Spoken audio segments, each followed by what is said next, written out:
السلام عليكم ورحمة الله وبركاته. النحو الواضح المرحلة الثانوية الجزء الثاني. النحو الواضح கித்தாபில் இரண்டாம் நிலையான இதில் பகுதி இரண்டை கண்டு கொண்டிருக்கின்றோம். அல்ஹம்துலில்லாஹ் இதுவரை 96 பாடங்கள் முடிந்து இன்ஷா அல்லாஹ் இன்று 92வது பாடத்தை நாம் துவங்க உள்ளோம். அல்ஹம்துலில்லாஹ் இது ஒரு அழகிய புத்தகமாகும். அரபி இலக்கணத்தை பற்றி பேசக்கூடிய ஒரு அழகிய புத்தகமாகும். அலி அலி ஜாரிம் பக், முஸ்தபா அமீன் பக் என்ற இரு பெரும் இமாம்கள் இதை நம்மளுக்கு தொகுத்து வகுத்துள்ளனர். இன்னும் இதிலே அழகாக உதாரணங்கள் கொடுத்து பஹ்சு கொடுத்து காயிதாக்கள் என அழகாக கொடுத்துள்ளார்கள். நாம் சட்டத்தை மானம் செய்து கொள்வதற்காக காயிதாக்கள் என சுருக்கமாக சட்டத்தை ஒட்டுருக்கமாக கொடுத்துள்ளார்கள். அதை நம்மளுக்கு மிகவும் உதவியாக இருக்கும் காயிதாக்களை மானம் செய்து கொள்வது. வாருங்கள் இந்த பாடத்தை நாம் படிப்போம். அரபி இலக்கணத்தை தெளிவாக கற்றுக்கொள்வோம். இதன் மூலம் அரபி மொழியை இன்னும் அந்த அரபி மொழியையும் அதில் இறங்கிய குர்ஆன் ஹதீஸ் என அனைத்தையும் என்ன செய்யலாம், தெளிவாக நாம் கற்றுக்கொள்ளலாம். வாருங்கள் இன்றைய பாடத்திற்குள் நாம் போவோம். கற்றதை நாம் மற்றவர்களுக்கு கற்றுத் தருவதற்கும் அதை மறக்காமல் இருப்பதற்கும் அல்லாஹு தாலா நம் அனைவருக்கும் தௌஃபீக் செய்வானாக. ஆமீன். இந்த சேவைகள் எவ்வித தொய்வின்றி தொடர்ந்து நடைபெறுவதற்காக துவா செய்யுங்கள். இன்னும் ஆதரவு தாருங்கள். நன்மையில் ஒன்று சேர்வோம், முந்திக் கொள்வோம். இந்த சேவைகளை நடத்தி கொண்டு வரும் ரகீப் எஜுகேஷனல் ட்ரஸ்டிற்காக வேண்டி நன்கொடை தர விரும்பினால் இங்கு அக்கௌண்ட் டீடைல்ஸும் கியூஆர் ஸ்கேன் கோடும் கொடுக்கப்பட்டுள்ளது. இந்த தீன் சேவையில் உங்களையும் பங்கேற்றுக் கொள்ளுமாறு கேட்டுக்கொள்ளப்படுகிறது. அல்ஹம்துலில்லாஹ். அக்ஸாமுல் முஸ்தக் என்ற பொது தலைப்பின் கீழ் 4வது பாடமான இஸ்முத் தஃலீலை நாம் கண்டு கொண்டிருக்கின்றோம். அல்ஹம்துலில்லாஹ் இதை 3 பாடமாக பிரித்து நம்மளுக்கு நடத்தினார்கள். இஸ்முத் தஃலீல் என்றால் என்ன, அதனுடைய நிபந்தனைகளை பற்றி முதல் பாடமும், இஸ்முத் தஃலீல் எத்தனை நிலைமைகளில் வரும், 4 நிலைமையில் வரும் என 2வது பாடமும், 3வது பாடத்தில் அது என்ன அமல் செய்யும் என்பதை 3வது பாடத்திலும் நம்மளுக்கு நடத்தினார்கள். இஸ்முத் தஃலீல் என்றால் என்ன, 2 விஷயத்திற்கு ஒரு தன்மை இருக்கும். அந்த இரண்டுக்குமே அந்த தன்மை இருக்கும். ஆனால் ஒன்றை விட ஒன்று அதிகமாக இருக்கும் என்பதை காட்டுவதற்கு இஸ்மு தஃபீல் என்பார்கள். இன்னும் அதோட நிபந்தனைகள் என்ன, தஅஜ்ஜுபுக்கு வரக்கூடிய அந்த 8 நிபந்தனைகள் இந்த இஸ்மு தஃலீலுக்கு வசனு எடுக்க வேண்டும் என்றால் அந்த 8 நிபந்தனைகள் இதற்கும் வர வேண்டும். தஅஜ்ஜுபுடைய வசனுக்கு 8 நிபந்தனைகள் படித்தோம். அதே 8 நிபந்தனைகள் வந்தால்தான் என்ன செய்ய முடியும், இஸ்மு தஃலீலுக்கு நம்ம என்ன செய்ய முடியும், இந்த வசனில் கொண்டு வர முடியும்.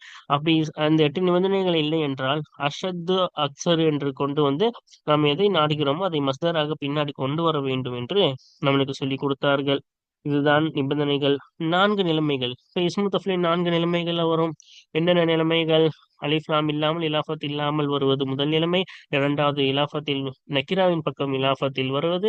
3வது மாரிஃபாவின் பக்கம் இலாஃபத்தில் வருவது. 4வது அலிஃப் லாமுடன் வருவது. இதில் முதல் நிலைமையில் அலிஃப் லாமும் இலாஃபத்தும் இல்லாமல் தனிமையாக இருந்தால் அது எப்பொழுதுமே முஃப்ரதாக வரும். அதே போல முதக்கராக வரும். அதே போல நக்கிராவின் பக்கம் இலாஃபத்துடன் வந்தால் அப்பொழுது முஃப்ரதாக வரும், முதக்கராக வரும். மற்ற நிலைமைகளில் என்னது, அலிஃப்லாமுடன் வந்தால் அது முன்னாடி உள்ளதற்கு மௌசூஃபுக்கு தோதுவாக தான் வரும். ஒரு மரிஃபாவின் பக்கம் இணைக்கப்பட்டால் அந்த நிலைமையில் நம்ம தோதுவாகவும் கொண்டு வரலாம், முன்னாடி உள்ளதற்கு தோதுவாக கொண்டு வரலாம், தோது இல்லாமல் முஃப்ரத் முதக்கராவும் கொண்டு வரலாம் என 4 நிலைமைகளை பார்த்தோம். கடைசியாக அமல். அது என்ன அமல் செய்யும் என்று பார்க்கும் பொழுது, லாஹிரா என்னது, முஸ்தத்திரான லம்மிற்கு அது என்ன செய்யும், ஃபாயில் என்ற அடிப்படையில் ரஃபா செய்யும். வெளிப்படையாக இது அமல் செய்யுமா என்று கேட்டால் ஆம், அமல் செய்யும். அதுக்கு நிபந்தனைகள் இருக்கிறது. முதலாவது, அந்த இஸ்மு தஃலீலுக்கு முன்னாடி நஃபியோ இல்லை இஸ்திஃபாமோ அல்லது நஹியோ வந்திருக்க வேண்டும். அந்த இஸ்மு தஃலீலோட இடத்தில் ஒரு அதே இஸ்மு தஃலீல் கொடுக்கக்கூடிய அதே அர்த்தம் கொடுக்கக்கூடிய ஃபேலை போட முடிய வேண்டும். இன்னும் அது எதற்கு ரெஃபர் செய்ததோ வெளிப்படையான அந்த வார்த்தை அந்நிய வார்த்தையாக வேண்டும். அப்படி என்றால் முன்னாடி போயிருக்க கூடாது, பின்னாடிதான் வரணும். 4வது, தன்னை விடவே சிறப்பாக்கப்பட்டதாக இருக்க வேண்டும். அப்போ முஃபல்லல் அலிஹி, இந்த மர்ஃபூஆ நம்ம எது ரெஃபர் செய்யறோமோ அதுதான் முஃபல்லல் அலிஹிவாக இருக்க வேண்டும் என்று நாம் தெளிவாக பாடத்தில் கண்டுவிட்டோம். வாருங்கள் இப்பொழுது அதோடைய பயிற்சிகளை நாம் தொடர்ந்து காண்போம்.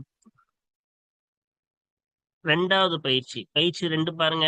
இஷ்ரஹ் விவரி, அர்பஅத்தன் 4 விவரி, மினல் அம்சாலில் ஆத்தியதி பின்வரும் பழமொழிகளில் இருந்து 4 விவரி.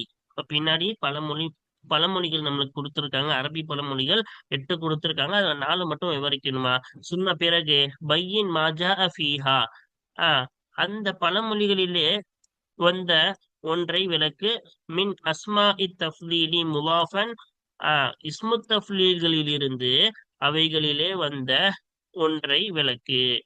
முலாஃபன் முலாஃபான நிலையிலும் இலாஃபத் செய்யப்பட்ட நிலையிலும் முஹல்லன் பி அல் அலிஃப்லாமை கொண்டு இணைக்கப்பட்ட நிலையிலும் முஜர்ரதன் அல்லது முஜர்ரன் அலிஃப்லாமை விட்டும் இன்னும் இலாஃபத்தை விட்டும் தனிப்பிக்கப்பட்ட நிலையிலும் உள்ள இஸ்மு தஃப்லீல்களில் இருந்து அவைகளிலே வந்த ஒன்றை விளக்கு. அந்த எதிலே அந்த பழமொழிகளிலே வந்த ஒன்றை. அப்ப பழமொழிகள்ல இஸ்மு தஃப்லீல விளக்கணும். எப்படி இஸ்மு தஃப்லீல இலாஃபத் நிலையில வந்ததும் அலிஃப்லாமை கொண்டு இணைக்கப்பட்ட நிலையிலும், அதே போல அலிஃப்லாமும் இல்லாமல் இலாஃபத்தும் இல்லாமல் தனிப்பிக்கப்பட்ட நிலையில வந்த அந்த இஸ்மு தஃப்லீல நாம என்ன செய்யணும்? விளக்கணும். மா திக்ரி ஹுக்மி குல்லின், ஒவ்வொன்றுடைய சட்டத்தை கூறுவதுடன் விளக்கு. ஒவ்வொரு சட்டத்தையும் நம்ம சொல்லணும். முதலாவது பாருங்க, நம்ம என்ன செஞ்சிருவோம்? அர்த்தம் வச்சிருவோம். 4 விவரம் கேட்டாங்க, 4க்கு மட்டும் ஷரஹ் கேட்டாங்க. இன்ஷா அல்லாஹ் அது கீழே பார்ப்போம். சரியா? வாதுல் கரீமி அல்சமு மின் தைனில் கரீமி. சரியா? கண்ணியமானவரின் வாக்குறுதி ஆகிறது அல்சமு மிகவும் கடமையானதா இருக்கும். மின் தைனில் கரீமி, அப்ப கரீம் என்றால் கடன்பட்டவர் அர்த்தம். கடன்பட்டவரின் கடனை விட மிகவும் அவசியமானதாய் பற்றி பிடிக்க வேண்டியதாய் இருக்கிறது. அப்ப சங்கையானவரின் வாக்குறுதி கடன்பட்டவரின் கடனை விட மிகவும் பற்றி பிடிக்க வேண்டியதா இருக்கிறது. அடுத்து 2வது பாருங்க, அல் எதுல் ஒல்லியா, உயர்ந்த கரம் ஆகிறது. கயிறுன் மினல் எதி சுஃபுலா, தாழ்ந்த கரத்தை விட சிறந்ததா இருக்கும். அப்ப கொடுக்கும் கரம் வாங்கும் கரத்தை விட சிறந்தது என்று அர்த்தம். சரியா? 3வது பாருங்க, சைருல் கினா அல் குனூஉ. சரியா?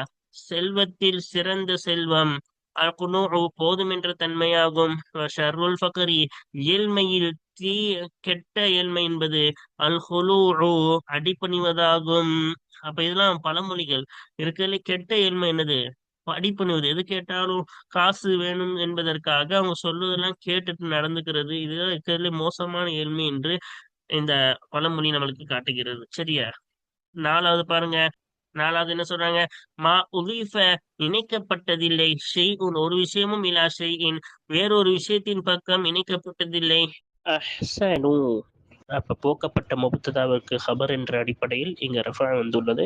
அஹ்ஸனு மின் இல்மின் இலா ஹில்மின், கல்வியை சகிப்புத்தன்மையின் பக்கம் இணைப்பதை விட அழகானதாக ஒரு விஷயமும் எந்த விஷயமும் பக்கம் இணைக்கப்பட்டதாக இல்லை. இப்ப எந்த விஷயமும் எந்த விஷயத்தின் பக்கம் இணைக்கப்பட்டதில்லை. எதை விட? ஒரு கல்வி என்பது சகிப்புத்தன்மையின் பக்கம் இணைக்கப்படுவதை விட அழகானதாக எதுவும் இணைக்கப்பட்டதில்லை. ஓகேவா? இப்ப 5வது பாருங்க, அப்ப எதுதான் சிறந்தது? இணைப்பிலேயே சிறந்த இணைப்பு கல்வியையும் சகிப்புத்தன்மையும் சேர்வதுதான் இருக்கிறதுல சிறந்த இணைப்பு என்று நம்மளுக்கு கூறுகிறார்கள். அதை போல வேற எதுவும் என்னது? ஒரு விஷயம் இன்னொரு விஷயத்தின் பக்கம் இணைக்கப்பட்டதே இல்லை என்று கூறுகிறார்கள். அழகாக இணைக்கப்பட்டதே இல்லை. 5வது பாருங்க, மன்னாரு ஃபில் ஃபதீலதி பி அஹ்ரக மினத் தஆதி ஃபில் கபீலதி.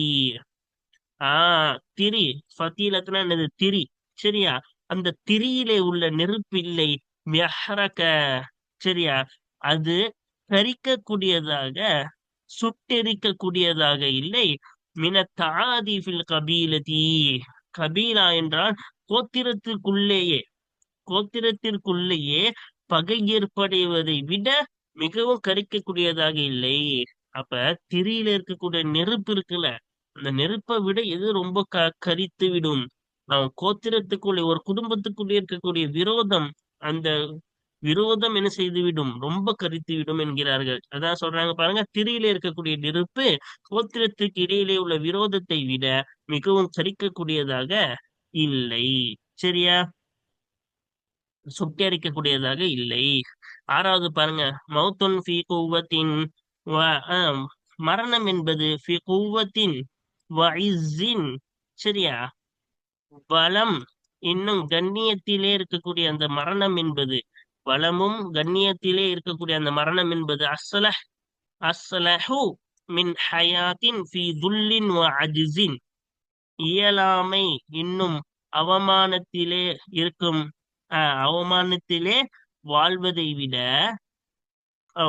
வலிமை இன்னும் கண்ணியத்திலே மரணம் என்பது எப்படி இருக்கும்? அஸ்லஹு உகந்ததாக இருக்கும். சரியா? அப்ப எது சிறந்தது? ஆஹ் பலத்துடன் கண்ணியத்துடன் மரணிப்பதுதான் சிறந்தது. எதை விட உகந்ததா இருக்கும்? எதை விட உகந்ததா இருக்கும்? அவமானம் இயலாமையிலே வாழ்வதை விட எனது பலத்துடன் கண்ணியத்துடன் மரணிப்பதுதான் சிறந்ததாக இருக்கும் என்று நம்மளுக்கு சொல்லித் தருகிறார்கள். அதான் சொல்லுவாங்கல்ல, திப்பு சுல்தான் சொன்னது கூட, நான் 1000 ஆண்டுகள் ஆஹ் ஆடாக வாழ்வதை விட நான் என்ன செய்யறேன், ஒரு நாள் சிங்கமாக வாழ்ந்து மரணிக்க விரும்புகிறேன் என்று. உங்களுக்கு அடிமையா வாழ்வதற்கு பதிலா நான் என்ன செய்யறேன், ஒரு நாள் சிங்கமா வாழ்ந்து நான் மரணிக்கிறேன் அப்படின்னு என்ன செய்வாங்க, பிரிட்டிஷ் ஆளுங்களை பார்த்து சொல்லுவாங்கல்ல. அதே போல்தான் இது மரணம். என்னது, இழிவாக மரணிப்பதை விட கண்ணியமாக மரணிப்பது சிறந்ததா இருக்கும், இழிவாக வாழ்வதை விட, என்ன இந்த பழமொழி குறிக்கிறது. சரியா? அப்புறம் 7வது பாருங்க. அஜ்ர உன்னாசி, மக்களின் மிகவும் துணிச்சலானவர். அலல் அசதி, சிங்கத்தின் மீது மக்களின் மிகவும் துணிச்சலானவர். அக்ஸருஹும் லஹு ருய அக்ஸருஹும் லஹு ருயதன். அப்ப அவர்களில் அதிகமானவர், லஹு அந்த சிங்கத்தை, ருயதன் பார்த்ததில், அந்த சிங்கத்தை பார்த்ததில் அந்த மக்களில் அதிகமானவராக இருப்பார். இப்ப சிங்கத்தின் மீது துணிச்சல் வரணும், சிங்கத்தை எதிர்த்து. இப்ப சிங்கத்துக்கு எதிராக மக்களில் மிகவும் துணிச்சலானவர். இப்ப சிங்கத்தை எதிர்த்து ஒருத்தர் என்ன செய்யணும், துணிச்சல் வரணும்னா அவர் என்ன செஞ்சிருக்கணும்? ஆஹ் அந்த மக்களில் அதிகமானவர். எப்படி, எதில் அதிகமானவர்? பார்வையில் அதிகமானவர், பார்த்ததில் அதிகமானவர். சிங்கத்தை பார்த்ததில் அதிகமாக பார்த்தவர்னு அர்த்தம். சரியா? சிங்கத்தை அதிகமான பார்த்தவர் தான் சிங்கத்தை எதிர்க்குவதற்கு துணிச்சு இருக்கும் அப்படின்னு சொல்லலாம். சரியா? சிங்கத்தை அதிகமாக பார்த்தவர் தான் சிங்கத்தை அதிகமாக எதிர்த்து துணிவார் அப்படின்னு என்ன செய்யறாங்க, இந்த பழமொழியில நமக்கு செய்யறாங்க. சரியா? இப்ப 8வது பாருங்க. அஃதலுல் ஹிலாலி ஹிஃப்துல் லிசானி. குணங்களில் சிறந்தது ஹிஃப்துல் லிசானி, நாவை பாதுகாப்பதா இருக்கும். ஹிலால் என்றால் குணம் அப்படின்னு அர்த்தம். அந்த குணங்களில் சிறந்ததாகிறது ஹிஃப்துல் லிசான், நாவை பாதுகாப்பதா இருக்கும்.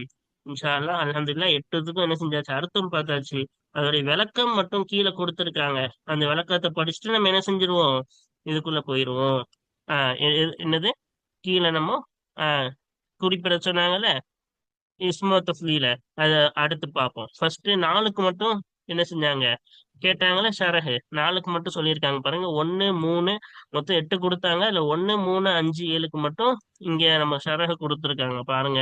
என்ன சொல்றாங்க? இதா அல்ஜமல் கரீமு நஃப்ஸஹு பி வஅதின்.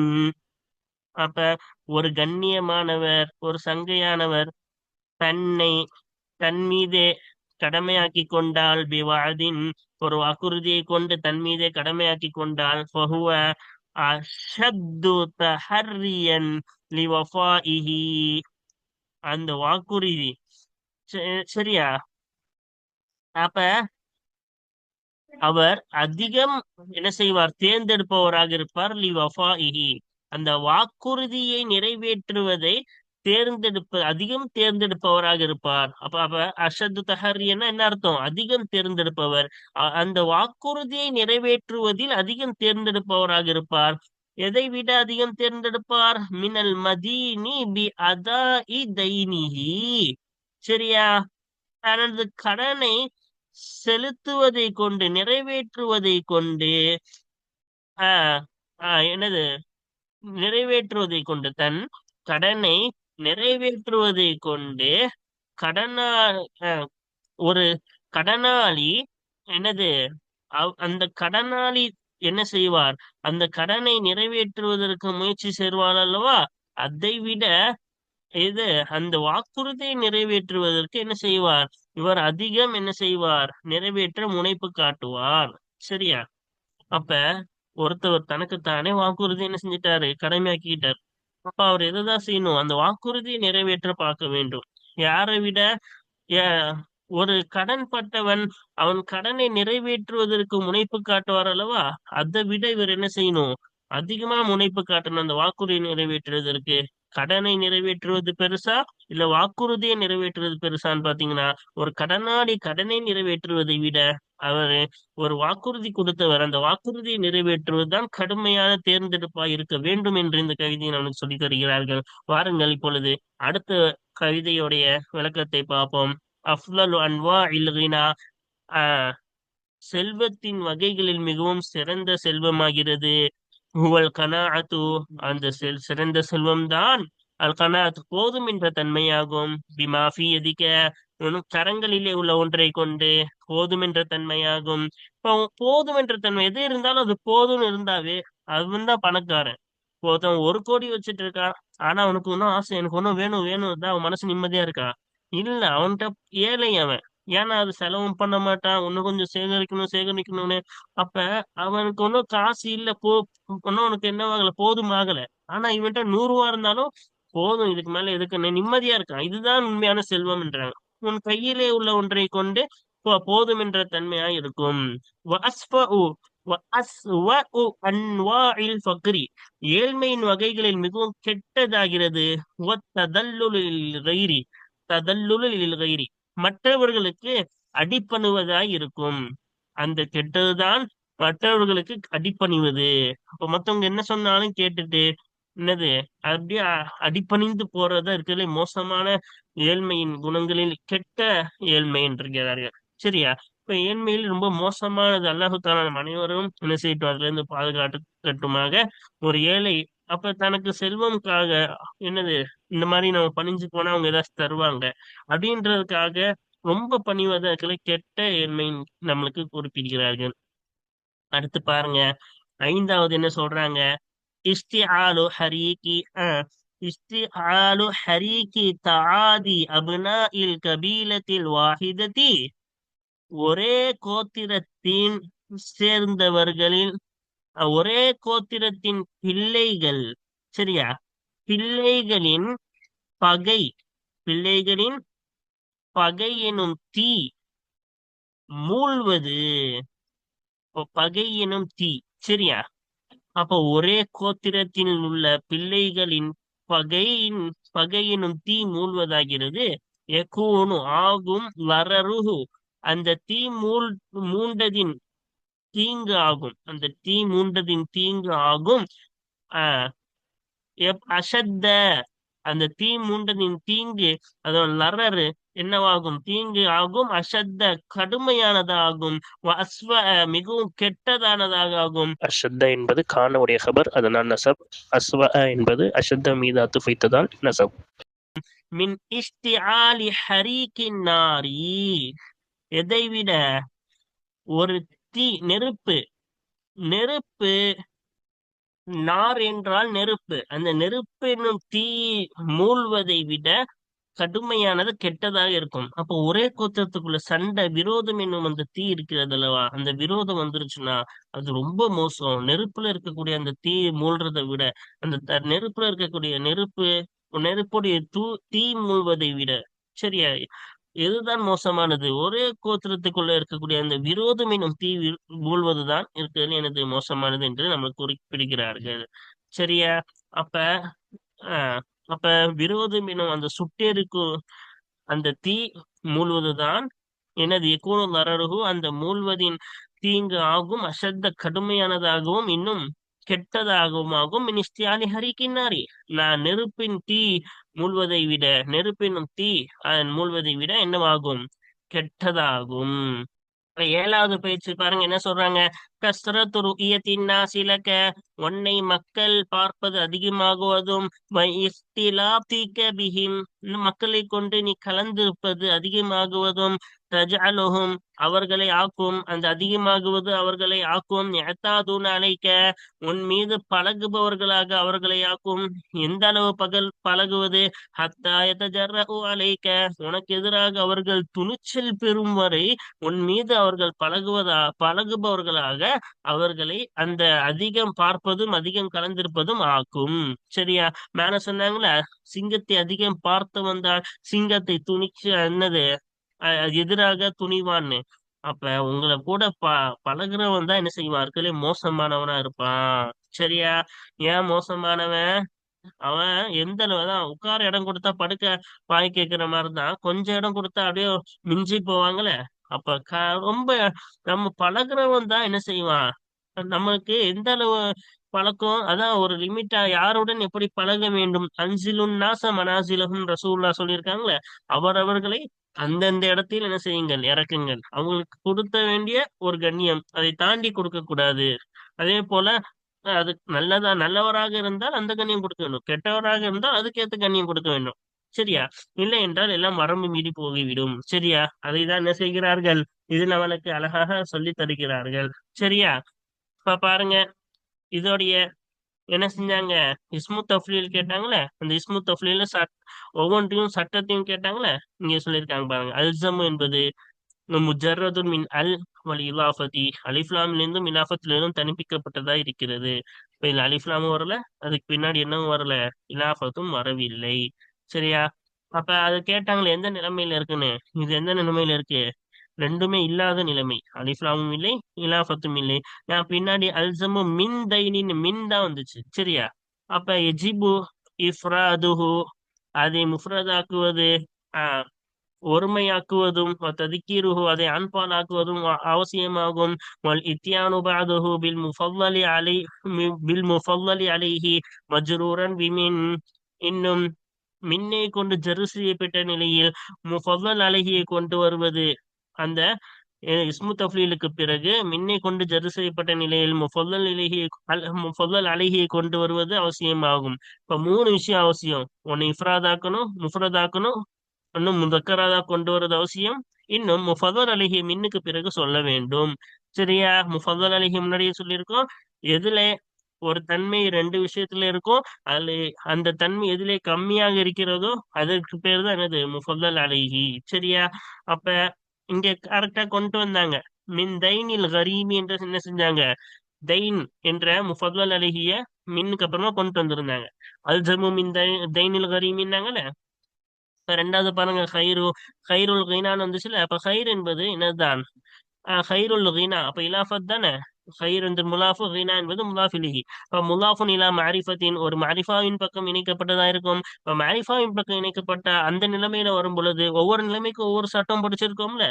அப்ப ரெண்டுமே இல்லாத பொழுது இந்த சட்டம். அப்ப மாரிஃபாவின் பக்கம் இணைக்கப்பட்ட ஜூசு ஃபீஹில் முத்தாபகத்து அதமுஹா, இந்த இஸ்மு தஃப்லீலிலே தோதுவாகுவது கூடும், அதமுஹா இன்னும் தோதுவாகாததும் கூடும். இப்ப முன்னாடி இருப்பதை கண்டு அதுக்கு தோதுவும் ஆகலாம். முஃப்ரதுனா முஃப்ரது, தஸ்னியானா தஸ்னியா, ஜம்முனா ஜம்மு, இப்படி தோதுவும் ஆகலாம். இல்ல எல்லா நிலைமையிலும் முஃப்ரதாவே கொண்டு வரலாம். தஸ்னியானாலும் முஃப்ரது, ஜம்மா இருந்தாலும் முஃப்ரது, அப்படின்னு எல்லா நிலைமையிலும் தோது ஆகாமல் முஃப்ரதாவே கொண்டு வரலாம். இல்லாட்டி தோது படுற மாதிரி கொண்டு வரணும். ரெண்டுமே கூடும். நம்ம இதெல்லாம் பாடத்திலேயே தெளிவாக பார்த்து விட்டோம் அல்லவா. அடுத்து ஷர்ருன். இப்ப அடுத்து பாருங்க, ஷர்ரு. அப்ப ஷர்ருல் ஃபக்ரி அல் ஹுலூன்னு வந்துச்சுல. அப்ப இது இலாஃபத்துல தானே வந்திருக்கு, முலாஃபுன் இலா மாரிஃபத்தின். அப்ப அல் ஃபக்ரி எதன் பக்கம் மாரிஃபா, அல் ஃபக்ர் என்ற மாரிஃபாவின் பக்கம் தான் இணைக்கப்பட்டிருக்கு. இப்ப மாரிஃபாவின் பக்கம் இணைக்கப்பட்டதா இருக்கும். எஜூசு ஃபீஹி, இந்த இஸ்மு தஃப்லீலே கூடும். அல் முதாபகத்து அதமுஹா, தோதுவாகுவதும் தோதுவாகாததும் இரண்டும் கூடும். இப்ப முன்னாடி இருக்கிறதை பார்த்து தோதுவாகலாம், தோதுவாகாமலும் கொண்டு வரவேலாம். சரியா? அப்ப ஏன் மாரிஃபாவின் பக்கம் இலாஃபத் செய்யப்பட்டிருந்தால் இஸ்மு தஃப்லீல், இதானே சட்டம். சரியா? இப்ப அடுத்து பாருங்க, அஹ்ரக். இப்ப அஹ்ரக் மேல வந்துச்சுல, மிகவும் என்னது, தீ தீ மூட்டுவதை ரொம்ப எரிக்கக்கூடியதா இருக்கும் மேல பார்த்தோம்ல, அந்த அஹ்ரக் தான் இது. சரியா? பி அஹ்ரக மினத்த ஆதி வந்தது. சரியா? இப்ப அஹ்ரக்கு அப்புறமா என்ன வந்துச்சு, மினத்த ஆதின்னு தான் வந்துச்சு. அப்ப இதுல அலிஃப்லாமும் வரல, அதுக்குமா மின்னு தான் வருது. அப்ப இலாஃபத்தும் இல்ல. சரியா? முஜர்ரதுன் மின் அல் இலாஃபதி, அலிஃப்லாம் மின் இலாஃபத்திலிருந்து தனிப்பிக்கப்பட்டதா இருக்கும். ஏன் அலிஃப்லாமும் வரல, பின்னாடி மின்னு தான் வந்துச்சு, இலாஃபத் வரவில்லை. எஜிபு இஃப்ராது. அப்ப மேல என்ன இந்த சட்டம் நம்ம முன்னாடியே பார்த்திருக்கோம், என்னது, எஜிபு இஃப்ராதுஹு அதை ஒருமையாக்குவதும், ததுக்கீருஹு அதை ஆண்பாலாக்குவதும், இத்தியானு பஅதஹு அந்த இஸ்மு தஃப்லீலுக்கு பிறகு பில் முஃபல்லல் அலைஹி மஜ்ரூரன் பிமின், மின்னை கொண்டு ஜரு செய்யப்பட்ட நிலையில் முஃபல்லல் அலைஹியை கொண்டு வருவதும் அவசியமாகும். மூணு விஷயம் அவசியம். முஃப்ரதா வரதும், முதக்கரா வரதும், அதுக்கப்புறம் மின்னை கொண்டு ஜரு செய்யப்பட்ட நிலையில் முஃபல்லல் அலைஹியை கொண்டு வருவதும் அவசியமாகும். இந்த அரபியிலேயே மனப்பாடம் பண்ணிக்கோங்கன்னு சொன்னோம். அதனாலதான் அரபிலேயே என்ன செய்யறோம், நம்ம அர்த்தம் வச்சுட்டு இருக்கோம். சரியா? அப்ப முஃபல்லல் அலைஹி அர்த்தம் என்னது, அதை விட சிறப்பாக்கப்பட்டது. சரியா? அப்ப அதை மின்னுக்கு அப்புறமா கொண்டு வந்தாங்கல்ல. பிஅஹ்ரக மினத் தஆதி. தஆதின்னு என்ன செஞ்சாங்க, கொண்டு வந்தாங்கல்ல. ஓகேவா? அப்புறம் பாருங்க, அஜ்ரன்னு வந்துச்சுல, துணிச்சல். அஜ்ரனா என்னது? துணிச்சல். நம்ம அர்த்தம் வச்சல அஜ்ர உன்னாசி அப்படின்னு, மக்களின் மிகவும் துணிச்சலானவர்னு. அப்ப இலாஃபத்துல தானே வந்திருக்கு. அது எது? அன்னாஸ். அலிஃப்லாம் தானே வந்துச்சு அன்னாஸ்ல. அப்ப அஜ்ர உன்னாசி. அப்ப இலாஃபத்து முலாஃப், மாரிஃபாவின் பக்கம் இலாஃபத். சரியா? முலாஃபுன் இலா மாரிஃபத்தின். அன்னாஸ் என்ற மாரிஃபாவின் பக்கம் இணைக்கப்பட்டதா இருக்கும். அப்ப மாரிஃபானா என்ன சட்டம்? யஜுசு ஃபீஹில் முதாபகத்து அதமுஹா. எனவே அந்த இஸ்மு தஃலீலிலே தோதுவாகுவதும் தோதுவாகாததும் கூடும். அப்ப அந்த இஸ்மு தஃலீலுக்கு முன்னாடி ஒண்ணு போச்சுன்னா அதுக்கு தோதுவா என்ன செய்யலாம், கொண்டு வர்றது கூடும். அது தோது இல்லாம எல்லா நிலையிலும் தஸ்னியா என்னது முஃப்ரதாக கொண்டு வர்றதும் கூடும். கடைசியா பாருங்க, அக்ஸரு. அப்ப இது தெரிஞ்சது, அக்ஸருஹும் லஹு ருஇயத்தன் வந்துச்சுல. அதிகம் பார்த்தவர்னு. அப்ப அக்ஸரு என்பது அக்ஸருஹும்.